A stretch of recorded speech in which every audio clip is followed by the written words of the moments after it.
In this video, I'm going to show you how I scratch built this graveyard mausoleum out of XPS foam.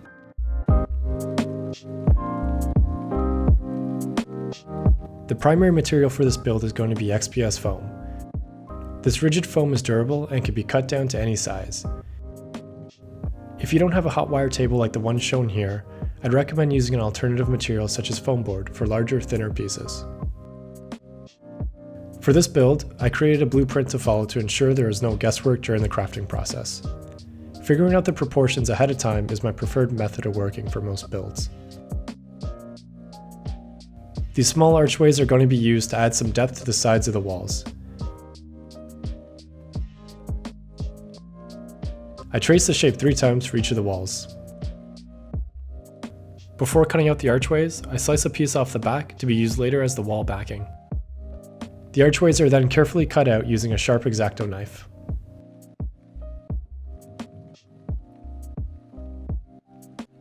Rolled up tinfoil is used to create a stone texture. XPS foam is very imprintable, and it's one of the advantages of using this material. The archway piece is then glued onto the backing piece that was sliced off earlier.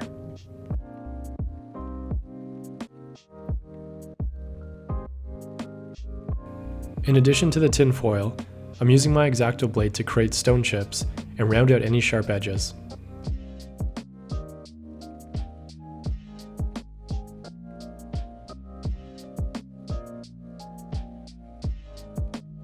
I then cut out some columns for each of the corners. These are textured similarly to the walls. The glue I'm using is quick-dry wood glue. It sticks foam together really well and also provides a bit of working time before completely dried.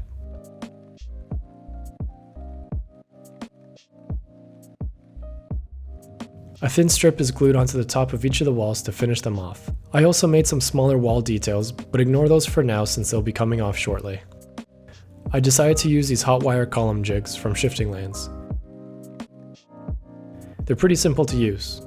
Place a chunk of foam within the template and use the hot wire table to trim. The wire will cut the foam, but not the wooden template. I'm only carving one side of the foam since I want the back of these to be flush with the wall.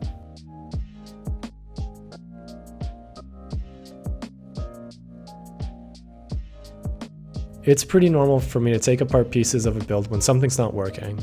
Being able to self-edit is important when it comes to scratch building. Next, the tops of the columns are trimmed down in order to fit within the space.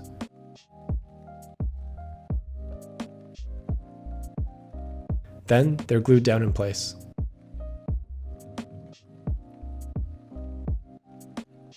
After the glue has dried, I go back in with my X-Acto to trim these further and add some weathering. It's important that the texture matches the rest of the build. I then cut down some half columns for the larger pillars so that they live within the same world stylistically.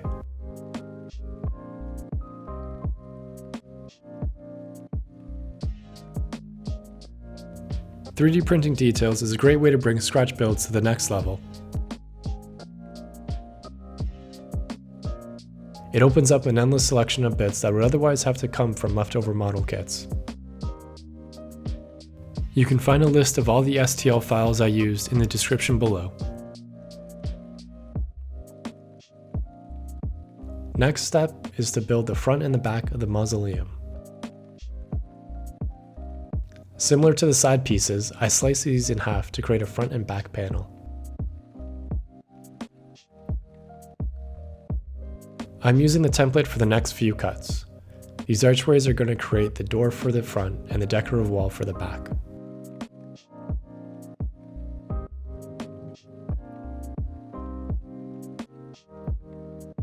Layering these pieces will create some depth in the walls, similar to what was done with the side walls.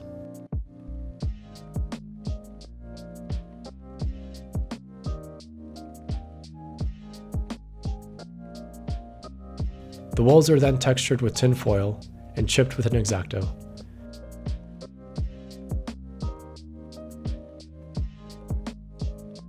Everything is glued down and given time to dry before moving on.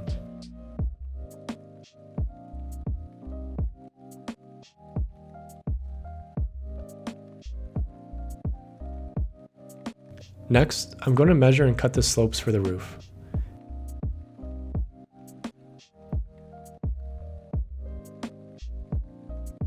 Using the first piece as a template for the second to ensure that they match. After the walls are complete, I glue them to the previous walls and let the structure dry.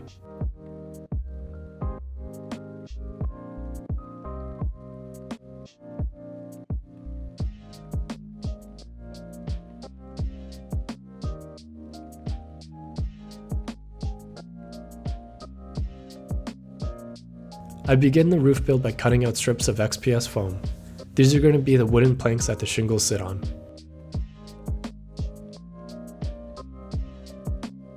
To create the wood texture, I use a hot wire cutter with a wand attachment. Used at a low temperature setting, this tool makes a great looking wood texture. An alternative to this would be to brush the XPS foam with a stiff wire brush. Once all sides of the wood pieces are textured, I glue everything in place.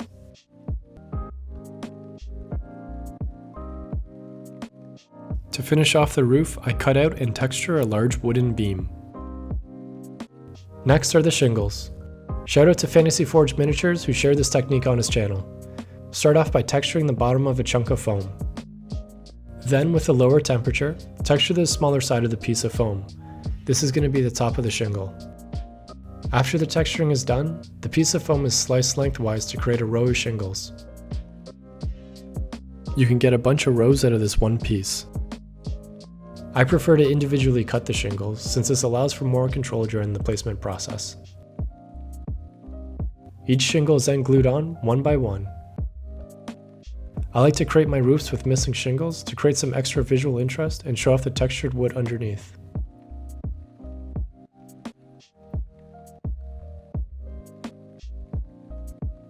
I finish off the larger columns with some end caps. I also included some 3D printed grotesques on each column.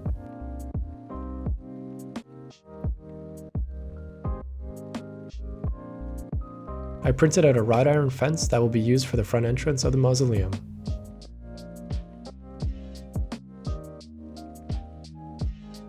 Time for paint. As always, I start off with a coat of black paint. It's important that this coat is applied thin down with water to not obscure any details.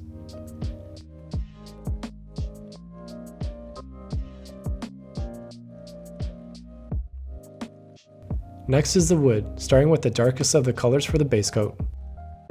At this point it's okay to get some paint on the shingles since it'll be covered up later. For the stone, I'm using a few different grays with green mixed in. I start off with an overbrush of a really dark greenish gray.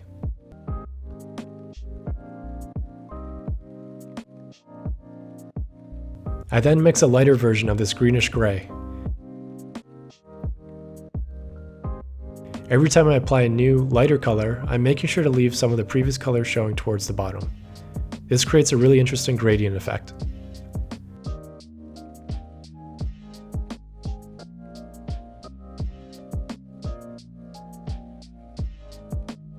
I repeat this process, using a lighter color towards the top each time paint is applied.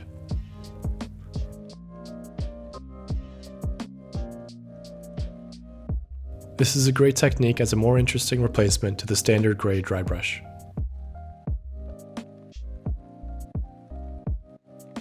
Next, I go back to the wood and apply some highlights.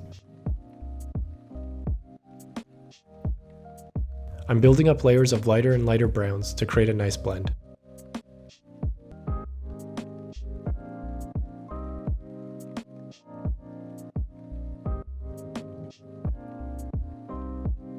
I wanted something fun for the shingle color, and decided to mix the brightest blue and green I had.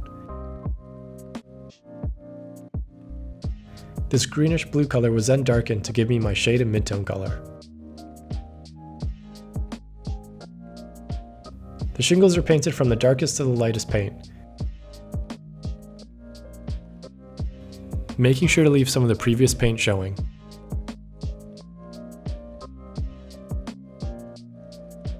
This creates a really nice gradient look.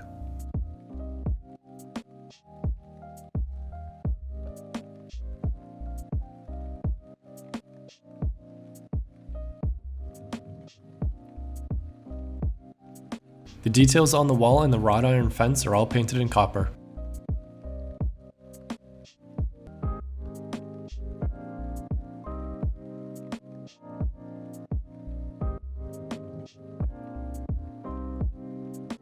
After all the paint has dried, I mix up some moss by combining flock and PVA glue.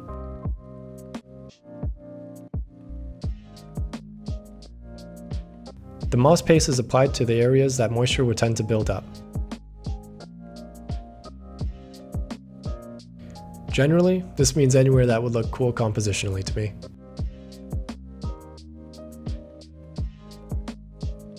Moss is a great way to add contrast to a build, through both color and texture.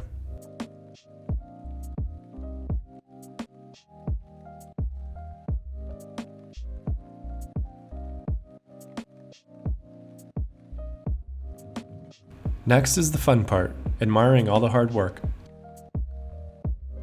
If you liked this video, make sure to hit the like button, leave a comment, and subscribe for future hobby content.